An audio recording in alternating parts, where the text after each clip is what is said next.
Nous sommes au deuxième jour du mois de décembre et c'est un plaisir renouvelé pour moi, mesdames et messieurs, de vous retrouver cet après-midi pour ce flash d'information. Bonsoir à toutes et à tous et bienvenue. Le procès du capitaine Thomas Sankara et ses 12 compagnons s'est poursuivi aujourd'hui avec à la barre l'accusé Thibaut Ouedraogo. Colonel à la retraite et en service à l'escadron motorisé commando EMC, au moment des faits est poursuivi pour complicité d'attentat à la sûreté de l'État. Il n'avait pas pu être auditionné pour cause de maladie. On m'a dit d'aller neutraliser la FIMATS. Je suis allé, je n'ai pas neutralisé la FIMATS. J'ai pacifié la FIMATS. On m'a arrêté le 24 décembre 1989 alors que je préparais mon Noël. On a envoyé mon meilleur ami m'arrêter. On m'a gardé pendant 2 ans, menotté au conseil. Lorsqu'on a voulu me libérer, il a fallu qu'on amène des soudeurs pour couper les menottes, a déclaré à la barre le colonel Thibaut Ouedraogo. Le procès se poursuit à la salle des banquets de Ouaga 2000. 3 personnes ont été tuées et 4 autres blessées hier dans la commune rurale de Lalé, dans le Boulgou, région du centre-est.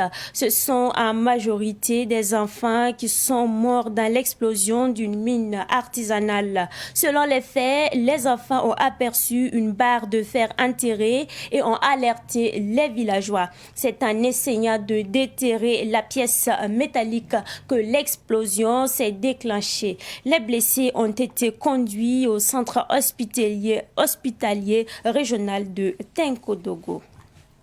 Le professeur Chalmaï Ouedraogo, ministre de la Santé, et son collègue du transport Vincent Dabilgou ont animé une conférence de presse ce matin à Ouagadougou. Ils sont revenus sur la décision du gouvernement de la réouverture des frontières terrestres et ferroviaires hier 1er décembre. Ils ont clarifié les mesures prises afin de renforcer la sécurité sanitaire contre la propagation du Covid-19 au niveau des frontières. Il s'agit de la présentation obligatoire du résultat d'un test valide ou d'une carte de vaccination Covid-19, du renforcement de la surveillance épidémiologique au niveau des frontières et d'une vaste campagne de vaccination du 15 au 23 décembre 2021. Précisons qu'actuellement, le test du Covid-19 est gratuit pour les passagers au niveau des frontières terrestres et ferroviaires.